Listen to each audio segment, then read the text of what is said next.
Welcome everyone to the CDO Magazine series of one-on-one interviews with CDOs, data leaders, and key influencers. You're listening to Robert Lutton, Vice President of Sandal Consultants, and I'm coming to you today from Toronto, Canada. Working with the CDO Magazine, MIT CDO IQ Symposium, and the International Society of Chief Data Officers.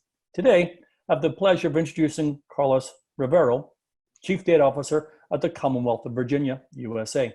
Welcome, Carlos. Thank you, Robert. I'm happy to be here. Pleasure is all ours, and I wonder if we can actually start off with some background questions.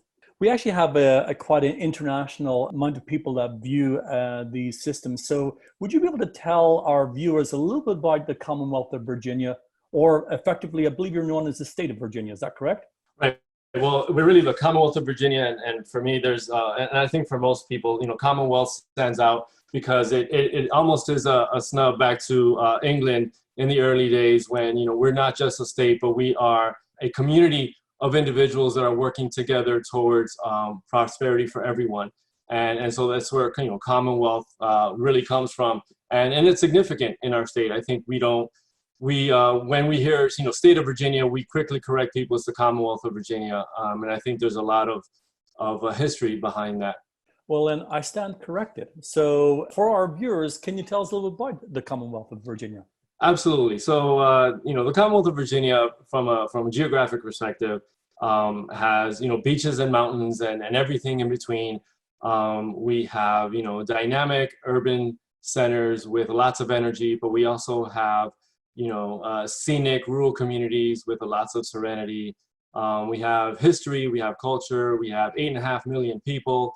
We're right adjacent to Washington, D.C., our nation's capital, where we have, I don't want to say a lot of influence, but we are involved quite a bit in national politics and supportive of our national infrastructure with regards to civil service and Department of Defense contracts and things like that. Like we are very actively engaged. Our businesses are very actively engaged in the defense community as well as the civil service environment. So it's quite interesting because I've followed up on your career, and I noticed that you were at NOAA Fisheries, and you're also at the Federal Transit Administration.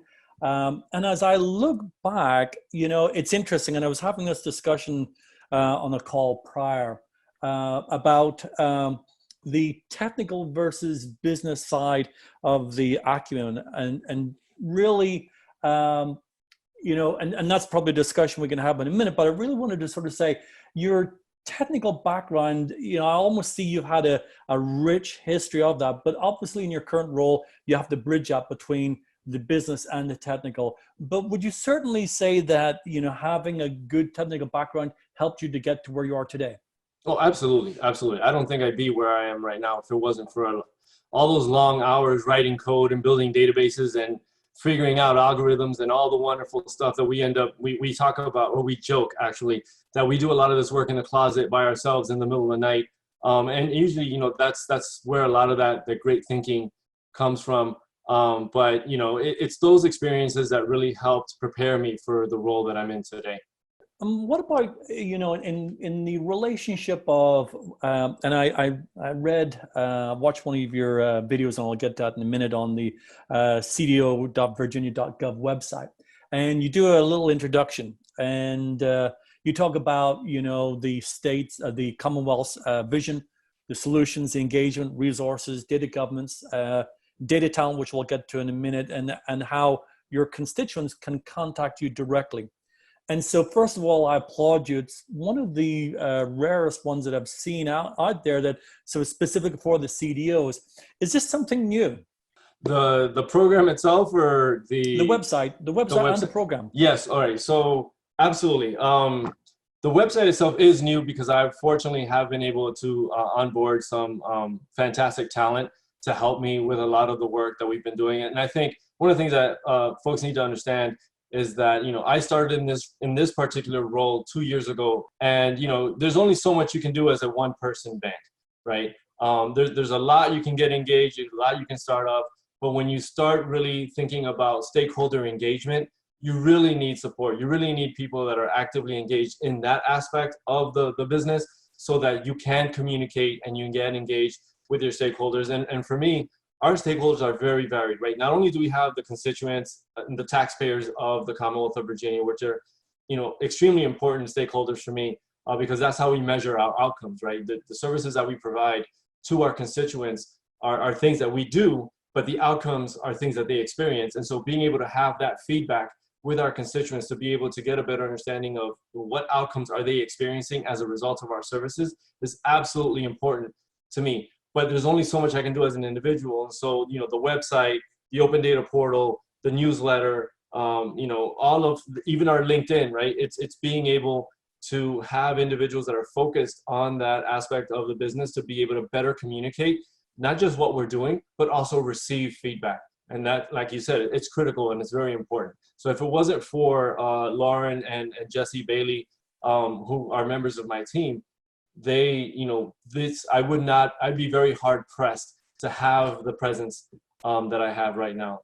But yeah, absolutely, it is a new thing. I believe it really started around March. So congratulations to the team. It Thank looks fantastic. It's a great job.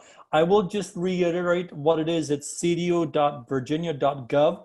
If other CDOs want to take a look at what you and the team have done, please, go out there and take a look at it. How has the feedback been since it's been launched? I think it's been fantastic. We've had individuals that have, expressed concerns over certain things, like certain data sets in the open data portal, or even our implementation of the opioid pilot project, FACT, the Framework for Addiction Analysis and Community Transformation. We have had individuals through that environment, express concerns about some of the work that we're doing and being able to include other stakeholders that we have not included previously. And that actually opens up the door to have these conversations. And as I said earlier, we're not perfect. We're doing the best job we can. But by leaving that door open for communication, we're able to become more aware of other perspectives that we can then start taking into account, and thus build out the team and build out the collaborative nature of the environment that we work in.